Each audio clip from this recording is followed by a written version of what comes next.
దుగ్గలి నాగేంద్ర గారు ఎంతో సాక్రిఫైస్ చేసి దీని కులం ఏ విధంగా యూస్ఫుల్.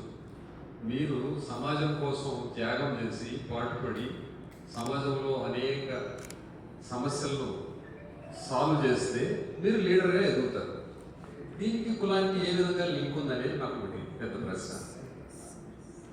రెండోది, కులాన్ని మనం ఎంకరేజ్ చేస్తూ వెళ్తే బై డిఫాల్ట్ ఆటోమేటిక్గా చెప్పకనే మీరు ఎక్కువ కులం అని మనం చెప్పినట్టుంది కదా అనేది నాకు మరొకటి.